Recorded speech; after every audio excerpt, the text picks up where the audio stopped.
الحمدللہ رب العالمین والصلاة والسلام علی سید الانبیاء والمرسلین اما بعد فاعوذ باللہ من الشیطان الرجیم بسم اللہ الرحمن الرحیم۔ الحمدللہ الہادی پروگرام میں جہنم کا تذکرہ چل رہا ہے اور مختلف مقامات پر اللہ تبارک و تعالی نے جہنمیوں، اس کے عذاب اور جہنم میں داخل کر دینے والی چیزیں اور وہ اسباب جو مختلف انداز سے ذکر فرمائے آپ کی خدمت میں بیان کر رہے ہیں، اور مقصود یہ ہے کہ جو اللہ نے ان آیات کے نزول میں ایک مقصد پوشیدہ فرمایا ہے اس تک رسائی حاصل ہو، معرفت حاصل ہو۔ ہم اکثر قرآن پاک کو چونکہ بغیر ترجمے اور بغیر تفسیر کے پڑھتے ہیں تو بہت سے تو ایسے ہوں گے جن کی تعداد بلا مبالغہ کروڑوں میں ہوگی، جن کو کچھ نہیں پتہ کہ قرآن میں اللہ تعالیٰ ان سے کیا فرما رہا ہے۔ یہ کتنا بڑا المیہ ہے کہ اللہ تعالیٰ اپنے سب سے عظیم، سب سے محبوب نبی کے ذریعے ایک محبوب ترین اور عظیم ترین کتاب نازل فرمائے اور مسلمان کے پاس اسے پڑھنے کی فرصت ہی نہ ہو، حتیٰ کہ وہ ایسے ہی مر جائے۔ تو یہ بہت ہی بڑی بدبختی کی بات ہے کہ ہم پیغام الہی نہ جان سکیں۔ ہمارے دوست کا ایک میسیج آ جاتا ہے اگر موبائل پر یا واٹس ایپ پر، تو جب تک اس کو پڑھ نہیں لیتے ہمیں سکون نہیں ملتا ہے، اور گھنٹی کی آواز آتے ہی فوراً لپک کے اٹھائیں گے، فوراً کھولیں گے کیا ہے بھئی، کیا کہہ رہا ہے دوست۔ اتنی دلچسپی اور اتنا استغراق اور اتنی بے چینی، لیکن جب اللہ تعالیٰ کے کلام کی باری آتی ہے تو بالکل سرد مہری، بیزاریت، بوجھ اور بالکل بے پرواہی۔ کون پڑھے دیکھیں گے بھئی۔ اسی لیے ہم لوگوں کی یہ حالت ہے کہ جب قرآن کے مضامین جو ہمیں قدم قدم پر آخرت کا احساس دلاتے ہیں، اللہ تبارک و تعالیٰ کی گرفت کا احساس دلاتے ہیں، انعامات کے بارے میں ہمیں خبریں دیتے ہیں کہ آگے کیا کیا انعامات ملنے والے ہیں، اور دیگر امور، جب ان پہ ہماری توجہ ہی نہیں رہتی تو پھر ہمارے عمل میں کیا تبدیلی آئے گی؟ پھر ہماری سوچ اور ہماری فکر پر ماحول کا غلبہ ہوتا ہے، دنیا کے رسم و رواج کا اور لوگوں کی باتوں کا غلبہ ہوتا ہے، اس کے مطابق ہمارا عمل اور کردار طے ہوتا ہے اور متعین ہوتا ہے، قرآن و حدیث کے موافق نہیں ہوتا۔ اس کے لیے سب سے پہلا سٹیپ یہی ہے کہ انسان علم سیکھے، قرآن کا، حدیث کا۔ تو اس لیے یہ بہت ہی اچھا پروگرام ہے ہمارا الہادی پروگرام کہ اس میں ہم قرآن تفسیر کے ساتھ بیان کرتے ہیں تاکہ ہم کچھ سیکھیں اور سمجھیں اور اپنے عمل میں تبدیلی لے کر آئیں۔ چنانچہ جہنم کا تذکرہ بھی ہمارے عمل میں، سوچ اور فکر اور کردار میں تبدیلی کے سلسلے میں، ایک انقلاب پیدا کرنے کے سلسلے میں بہت ہی اہم کردار ادا کر سکتا ہے، بشرطے کہ ہم اس کو غور سے سنیں، اپنے ذہن میں محفوظ رکھیں اور جو سمجھایا جائے اس کے تقاضے کے مطابق عمل کرنے کی کوشش کریں۔ اب جیسے یہ سورہ زخرف میں اللہ تعالیٰ فرماتا ہے کہ ان المجرمین فی عذاب جہنم خالدون، بے شک مجرمین جہنم کے عذاب میں ہمیشہ رہنے والے ہیں۔ لا یفتر عنہم، یہ عذاب ان پر کبھی ہلکا نہیں کیا جائے گا۔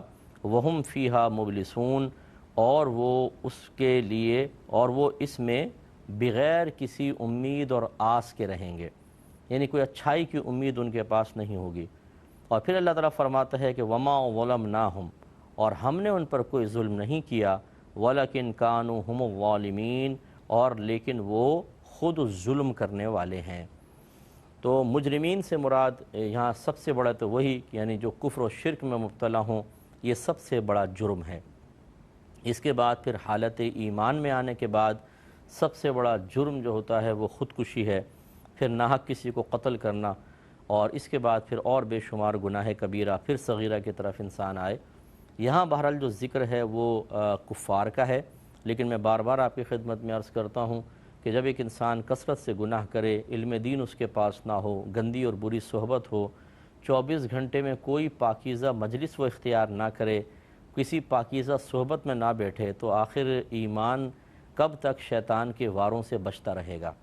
تو خوف یہ ہوتا ہے کہ پھر ایمان ضائع ہو جاتا ہے۔ اللہ ہی حفاظت کرے تو کرے، اس کے ازلی فیصلے کسی پر فضل و کرم کی صورت میں نافذ ہو جائیں کہ اللہ کا ازلی ارادہ ہو کہ اس بندے کا ایمان تباہ نہیں ہوگا، ایک الگ بات ہے، ورنہ انسان از خود تو ایسے کام کر جاتا ہے کہ اس کا ایمان بچے ہی نہیں۔ تو خراب قسم کے لوگوں کے ساتھ بیٹھے ہوتے ہیں، ویسی الٹی سیدھی گفتگو چل رہی ہوتی ہے، اس میں کلمات کفر بھی نکل جاتے ہیں اور انسان دائرہ اسلام سے خارج ہو جاتا ہے، اسے پتہ بھی نہیں چلتا۔ اگر ایسا ہوا تو پھر یہی حال ہوگا۔ ایسے ہی جو باہر کے ملکوں میں بارہا اپنے بہن بھائیوں سے گزارش کرتا ہوں کہ خدا را صرف باہر کی آسائشوں کو اپنے پیش نظر رکھ کر اپنے بچوں کو داؤ پہ نہ لگائیں۔ آپ نے صرف اپنے لیے اور اپنے بچوں کی دنیاوی آسائش کے لیے ایک زندگی کو پسند کیا ہے۔ یقینی سی بات ہے کہ اللہ کی رضا کا تو کوئی پہلو شاید ہی ہو، دنیاوی ہی زندگی کو بہتر بنانے کی غرض سے انسان باہر مکمل طور پہ زندگی گزارتا ہے۔ آپ چونکہ بہت سے ایسے ہوتے ہیں جو پاکستان میں تھے پھر وہاں گئے تو یہاں ایک اچھا اثر تھا، یہاں کی صحبت، علم وغیرہ، تو وہ پہلی نسل کو منتقل کر دیا، لیکن پھر وہاں کا اثر بھی پہلی نسل نے قبول کیا، تو کچھ رنگ وہاں کا کچھ یہاں کا۔ اب ان کی جو نسل پیدا ہوگی، جب انہوں نے آدھا اثر قبول کیا تو لازم بات ہے اپنی اولاد میں اس سے بھی آدھا ہی پہنچے گا اور زیادہ اثر باہر کا۔ اس کے بعد جو تیسری نسل ہے اس کا کیا ہوگا؟ کبھی آپ نے سوچا ہے کہ وہ نسل کہاں جائے گی؟ تو اس لیے بہت سے ایسے ہیں کہ جو پہلے سے سوچ سمجھ کے جاتے ہیں کہ وہ ہمیں کیا کرنا ہے، کس طریقے سے اپنی اور اپنے بچوں کی ایمان کی حفاظت کرنی ہے، ذات کی حفاظت کرنی ہے، وہ تھوڑا بہت بچ جاتے ہیں۔ اور جو صرف آسائشوں پہ نگاہ رکھیں، جو صرف دنیا کی دوڑ میں آگے بھاگنا چاہتے ہیں اور وہ آخرت ان کے بالکل پیش نظر نہیں، ان کے بچے شدید خطرے میں ہوتے ہیں۔ اور ایسے ہی بہت ساری فیملیز جو ہماری کانٹیکٹ میں ہیں اور وہ خود بتاتے ہیں کہ بعضوں کے بچے دائرہ اسلام سے باہر چلے گئے، بری صحبت کی وجہ سے، مذہبی پابندیوں کو برا سمجھنے کی وجہ سے، گھر میں آپ نے ماحول نہیں بنایا اور بچوں کو مذہبی پابندیاں اچھی نہ لگیں، نہ نماز کے رہے، نہ روزے کے رہے، نہ قرآن پاک کی تلاوت کے رہے، آوارہ گردیاں اور غلط قسم کی چیزیں، اور وہ تباہ ہو گئے۔ تو ایسے والدین جو مطلب بچوں کو وہاں لے تو گئے یا خود وہاں سیٹل ہوئے، پھر وہاں بچے پیدا ہوئے اور ان کی تربیت کا اہتمام نہ کر سکے، ایسے والدین کو اپنی آخرت کے سلسلے میں سنجیدہ طور پر سوچنا ہوگا کہ اب آپ کو جواب دہ ہونا ہے اللہ کی بارگاہ میں۔ تو یہ ہم آپ کو سمجھا رہے ہیں کہ گھر میں ایک ماحول بنائیں، تھوڑا بہت بچوں کو دین سکھائیں، ان کو دینی کتابیں پڑھوائیں، ان کو دینی لوگوں سے رابطہ کروائیں، مسجد سے ان کے تعلقات کو مضبوط کریں، تو وہ ایمان بچا سکیں گے۔ ورنہ اللہ نہ کرے آپ کے سامنے تو پھر بھی چلیں، آپ کچھ کہہ دیں گے، جب آپ نہیں رہیں گے تو پھر کیا ہوگا؟ پوری زندگی تو آپ نہیں رہیں گے، پھر اس سے اگلی نسلوں کا کیا ہوگا؟ یہ بہت سوچنا چاہیے۔ اچھا، اسی طریقے سے پھر پاکستان میں یہ نہیں کہ باہر کے لوگوں کو ہم یہ سمجھیں کہ وہ سارے کے سارے ایسے ہیں یا سبھی غافل ہیں، ایسا نہیں ہے، بڑی محنت کر رہے ہیں، اچھی فیملیز بھی ہیں، اور ضروری نہیں کہ باہر کے ملک میں رہنے والا ایک بچہ ضرور ایمان سے ہاتھ دھو بیٹھے، یہ ضرور کا لفظ تو ہم نے کہا ہی نہیں۔ پاکستان والے یا کوئی بھی جو مطلب ایسے ممالک میں رہتا ہے جہاں اسلام نظر آتا ہے، اسے بھی غور و تفکر کرنا چاہیے۔ یا وہاں کا ایک بون بچہ ہے، اس کو ماحول نہیں ملا، وہ خطرے میں پڑے تو سمجھ میں بھی آتا ہے۔ آپ کو ایک ماحول ملا ہوا ہے، آپ کے پاس علماء ہیں، کثیر مساجد ہیں، پھر اس کے باوجود بہت سے ایسے ہوتے ہیں جو اپنے دین سے ایک طرح سے بیزار نظر آتے ہیں، بالکل بیزار، کہ کون مطلب دین سیکھے، کون دین کے قریب آئے، ان کے ایمان بھی خطرے میں ہیں۔ لہٰذا اپنے ایمان کی حفاظت کریں، اللہ نہ کرے اگر جہنم میں چلے گئے، ایمان ضائع ہوا اور جہنم میں گئے، پھر باہر نکلنا پاسبل نہیں ہے۔ اور اس قسم کی آیات کو سن کے میں اکثر گزارش کرتا ہوں کہ اللہ کی بارگاہ میں شکر بھی ادا کیا کریں کہ اللہ تعالیٰ نے آپ کو ایک مسلمان گھرانے میں پیدا کر دیا۔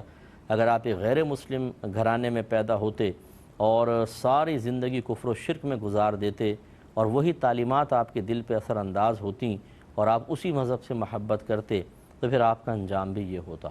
لیکن اللہ تبارک و تعالیٰ نے اپنے فضل و کرم سے آپ کو مسلمان گھرانے میں پیدا کیا، تو اسلام کی طرف آپ مائل ہیں، مسلمان ہیں۔ اگر بے عمل بھی رہے، اللہ تعالیٰ نے آپ کے ایمان کی حفاظت فرمائی، تو انشاءاللہ ایک نہ ایک دن جنت میں ضرور جائیں گے۔ ہماری دعا اور کوشش یہ ہونی چاہیے کہ بلا حساب و کتاب داخل جنت میں ہوں۔ جہنم کا تو ایک سیکنڈ کا عذاب بھی برداشت نہیں ہو سکتا، ایک سیکنڈ کے ہزارویں حصے کا بھی نہیں ہو سکتا، چاہے جائے کہ کئی سو سال اس میں جہنم میں رہیں۔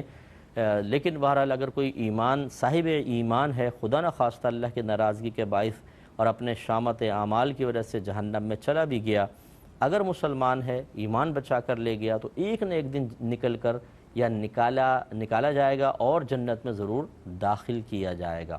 یہ کم اللہ کا فضل ہے، اس پہ اللہ کا شکر ادا کیا کریں۔ بعض لوگ ناشکری کرتے ہیں، یار مسلمان میں معاذ اللہ یوں تک کہہ دیتے ہیں کہ یار مسلمان ہو کے ہمیں کیا فائدہ ہوا، اس سے تو انگریز اچھے ہیں۔ اس کا مطلب یہ ہوا کہ ان کو منہ میں کھانے کو دیا جائے، حلوے مانڈے دیے جائیں، ان کا بینک بیلنس بھرا ہو، ان کو دنیا میں آسانی سہولت مل جائے تو پھر تو مسلمان ہونا اچھا لگے گا، ورنہ نہیں۔ اس کا مطلب ہے کہ آپ نے اس کو بھی بزنس بنا لیا، اسے بھی مطلب دنیاوی آپ مادی اشیاء میں تول رہے ہیں، اس کی قدر و قیمت کا اندازہ دنیاوی آسائشوں، سہولتوں اور نعمتوں کے ذریعے کر رہے ہیں۔ اس سے بڑی بدبختی اور کیا ہوگی، یہ بھی بہت بڑی بدبختی ہے۔ تو اس طرح نہیں کرنا چاہیے۔ آخرت میں مسلمان کے لیے عزت اور کافر کے لیے بہت بڑی ذلت ہے۔ تو بے شک مجرمین عذاب جہنم میں ہمیشہ رہنے والے ہیں۔ ایک تو یہ وعید، پھر ان پر کبھی وہ عذاب ہلکا نہیں کیا جائے گا، یعنی مسلسل عذاب، مسلسل عذاب۔ اگر ایک آدمی سخت آزمائش میں ہوتا ہے تو بعض اوقات ایک وقت ایسا بھی آتا ہے وہ ان آزمائشوں کا اتنا عادی ہو جاتا ہے کہ پھر اس کو اتنی تکلیف نہیں ہوتی جتنے کام آدمی کو ہوتی ہے۔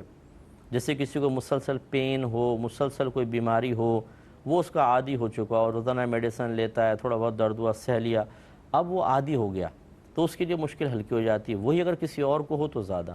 لیکن جہنم کا عذاب ایک ایسا ہے کہ اس کی تکلیف 1000 سال بعد بھی ویسے ہی محسوس ہوگی جیسے پہلے دن ہوئی تھی، اس لیے کہ یہ اللہ تبارک و تعالیٰ کا مقرر شدہ عذاب ہے۔ یہ کوئی دنیا کا نظام نہیں ہے کہ طبیعت عادی ہو جائے تو چیز ہلکی ہو جائے، عذاب ہلکا ہو جائے، آزمائش ہلکی ہو جائے، نہیں، یہ اللہ کی طرف سے مسلط شدہ عذاب ہوگا، اور یہ مستقل جیسا پہلے دن اذیت ناک ہے ایسا ہی 1000 سال بھی گزر جائیں تو وہ اذیت ناک ہی رہے گا۔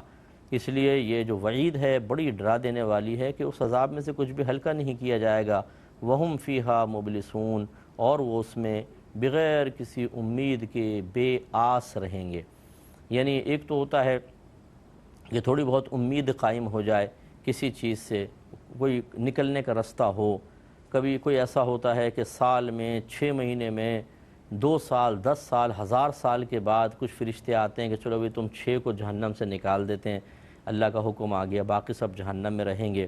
ایسا اگر کوئی معاملہ ہو تو ایک امید بن جاتی ہے کہ کبھی نہ کبھی تو میرا نمبر آئے گا۔ اگر دروازہ کھلے تو انسان امید بھری نگاہوں سے اس طرف دیکھے گا کہ شاید اس دفعہ میں باہر نکل جاؤں، لیکن کچھ بھی نہیں ہوگا، وہ سب دروازے بند اور کوئی وہاں نہیں ہوگا، پرسان حال مستقل عذاب۔ یہ نا امیدی بھی ایک الگ عذاب رکھتی ہے۔ اگر آپ غور کریں کہ جس کو تھوڑی بہت امید ہو، تنگ دست ہے، پریشان ہے، قرضے بہت ہیں، کسی نے کہہ دیا کہ انشاءاللہ میں کچھ عرصے میں تمہارے لیے کچھ کرتا ہوں، تو ایک سکون سا مل جاتا ہے، ایک امید بن جاتی ہے۔ لیکن اگر ہر طرف سے مایوسی ہو جائے تو پھر انسان شدید ڈپریشن کا شکار ہو جاتا ہے، یہ ایک الگ اذیت ہوتی ہے۔ تو اسی طریقے سے وہاں پر ان کے ساتھ ہوگا کہ کوئی آس کوئی امید نہیں ہوگی۔ اور اللہ تعالیٰ فرماتا ہے کہ ہم نے ان پر ظلم نہیں کیا، اور لیکن یہ خود ہی ظلم کرنے والے ہیں۔ تو اس لیے اللہ تبارک و تعالیٰ جب کوئی سزا مقرر فرماتا ہے، چاہے وہ دنیا میں ہو چاہے آخرت میں، بعض اوقات ہمارے اعمال کا بدلہ ہمیں دنیا میں بھی ملتا ہے۔ آپ نے کسی کے ساتھ زیادتی کی تھی، آپ کی طرف آزمائشیں متوجہ ہو جاتی ہیں۔ کوئی انسان اپنے ماں باپ کے ساتھ بدتمیزیاں کرتا ہے، ان کی دل آزاریاں کرتا ہے، اس کی اولاد کبھی ایسا ہوتا ہے کہ اس کے ساتھ برا معاملہ کرتی ہے۔ آدمی کسی کے لیے زوال عزت کا سامان پیدا کر دیتا ہے، بلیک میل کرتا ہے، پھر اس کی چیزیں عام کر دیتا ہے اور بیچارہ وہ ذلیل ہو جاتا ہے۔ اللہ تعالیٰ اس کے پیچھے کسی کو لگا دیتا ہے جو اس کو ذلیل کر دیتا ہے۔ ایک تو مکافات عمل دنیا میں بعض اوقات ہوتا ہے کہ اللہ تعالیٰ دکھا دیتا ہے، یہ بھی ایک سزا ہے، اور ایک ہوتا ہے آخرت میں کہ جو آدمی برے عمل کرے گا اس کی سزا آخرت میں ہوگی۔ دونوں صورتوں میں کسی کو بلیم دینے کی ضرورت نہیں ہے، کسی پر الزام نہیں لگا سکتے، کسی کو قصوروار نہیں ٹھہرا سکتے۔ ہمیں آئینہ دیکھنا چاہیے، اس میں ہم خود نظر آئیں گے ہم ہیں قصوروار۔ اب اگر اپنے ماں باپ کے ساتھ آپ نے بدتمیزی کی اور اولاد آپ کے ساتھ بدتمیزی کرتی ہے تو اس میں پھر کسی کو کیا دوش دے سکتے ہیں آپ؟ یہ آپ کا قصور ہے۔ یاد کرنا چاہیے کہ ہم نے تو اپنے ماں باپ کے ساتھ بدتمیزی نہیں کی کہ یہ اولاد ہمارے سامنے آج کھڑی ہو کر باتیں کر رہی ہے، تو یہ سوچنا چاہیے۔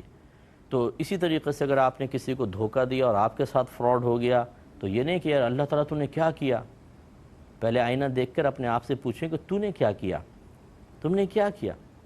خصوصاً ہماری بہنیں جو کسی کے خوشحال گھرانے کو ویران کرنے کی کوشش کرتی ہیں، ان کے ہنستے ہوئے چہروں پر غم دیکھنا چاہتی ہیں، ملے ہوئے لوگوں کو جدا کرنا چاہتی ہیں، میاں بیوی میں جدائی، اولاد کو ماں باپ سے دور کر دینا، بھائی بہنوں میں پھوٹ ڈال دینا، اور جب وہ اس میں بظاہر کامیاب ہو جاتی ہیں تو خوش ہونا۔ اب اس کا جب مکافات عمل ہوگا، اپنی بیٹیوں کو طلاق ہوگی، اپنا کوئی مرے گا، اور اپنے گھر میں لڑائی جھگڑے فتنہ فساد جدائیاں ہوں گی، تو کسی کو کچھ کہنے کی ضرورت نہیں کہ جو فلاں نے جادو کرا دیا ہوگا فلاں نے۔ آپ خود بہت بڑی جادوگرنی ہے، آپ نے اپنا گھر تباہ کیا ہے۔ کسی کی خوشیاں چھینیں گے تو اپنی خوشیاں بھی چھینتی ہیں، اکثر ایسے ہی ہوتا ہے، اور وبال اپنے گھر کی طرف متوجہ ہوتا ہے۔ اس لیے ایسی بہنوں کو بھی توجہ کرنی چاہیے۔ یہ اللہ تعالیٰ نے ان آیات میں بہت ہی پیارے انداز سے سمجھا دیا کہ اللہ تو کوئی ظلم نہیں کرتا کسی پر۔ اللہ تعالیٰ اگر کسی کو عذاب میں مبتلا کرتا ہے تو کیا اللہ تعالیٰ اپنی خواہش پہ کرے گا؟ معاذ اللہ، وہ تو خواہشات سے پاک و صاف ہے۔ کیا اللہ تعالیٰ کو اس میں مزہ آتا ہے؟ وہ حصول لذت کے سلسلے میں پاک و صاف ہے۔ یہ ہمارے ذات تو ہمارے ہیں، اللہ تعالیٰ کو تو نہیں ہے۔ وہ اپنی ذات کی خاطر کسی سے دشمنی کرتا ہے؟ نو، وہ ان عوارضات سے پاک و صاف ہے۔ اس کا مطلب یہ ہے اللہ تعالیٰ کوئی ظلم نہیں کرتا۔ اس نے ازلی فیصلہ کیا اور وہ ازلی فیصلہ ہمیں سنا دیا، اگر تم یہ گناہ کرو گے، یہ جرم کرو گے، میں تمہیں سزا دوں گا۔ اب ہم نہ مانیں اور اس کے خلاف کرتے رہیں تو پھر ہم اللہ تعالیٰ کو معاذ اللہ ظالم ٹھہرائیں گے؟ نہیں، ظلم کرنے والے ہم خود ہیں۔ جب انسان نیک عمل نہیں کرتا، نماز قضا کر رہا ہے، روزے نہیں رکھ رہا اور حقوق العباد ادا نہیں کر رہا، تو پھر بعض اوقات ایک آزمائش آ جاتی ہے، گھر میں نحوستیں پیدا ہوتی ہیں۔ زکوٰۃ ادا نہ کرے تو بعض اوقات مال چھن جاتا ہے، لٹ جاتا ہے، جل جاتا ہے۔ اس وقت پھر اللہ تعالیٰ کو یہ ظالم کہنے کی یا معاذ اللہ تعالیٰ کے اوپر الزام لگانے کی کیا حاجت ہے؟ اور کس طرح یہ جائز ہو سکتا ہے؟ قصور تو آپ کا ہے، آپ نے گھر میں نحوستیں پیدا کیں، بے عملی کے ذریعے، گناہوں کے ذریعے۔ جب مصیبتیں متوجہ ہوئیں تو اللہ تعالیٰ تو ہمارے ساتھ کیا کر رہا ہے؟ اس کا مطلب ہے آپ جو کچھ کرتے جائیں، آپ اللہ کے نہ مانیں اور اللہ تعالیٰ آپ کی مرضی کے مطابق آپ کے گھر میں آپ کو سب کچھ فراہم کرتا رہے۔ عجیب دھونس ہے، اور عجیب مطلب یہ کہ معاملہ ہے کہ وہ رب ہو کر آپ کی مانتا رہے اور آپ بندے ہو کر اس کی تسلیم نہ کریں۔ یہ غلط رویے ہیں۔ لہٰذا ہم خود اپنی جان پر ظلم کرنے والے ہیں، اللہ تعالیٰ ہم پر کوئی ظلم نہیں فرماتا ہے۔ اس لیے غور و تفکر کرنا چاہیے۔ آج ہم جو کچھ برے عمل کر رہے ہیں، اگر اللہ تبارک و تعالیٰ نے گریب فرمائی، آخرت میں عذاب ہوا، تو پھر کسی نے ہم پہ ظلم نہیں کیا، ہم نے خود اپنی ذات پر ظلم کیا ہے۔ اللہ تعالیٰ ہم سب کو سمجھنے کی توفیق عطا فرمائے، آمین۔ وآخر دعوانا ان الحمد للہ رب العالمین۔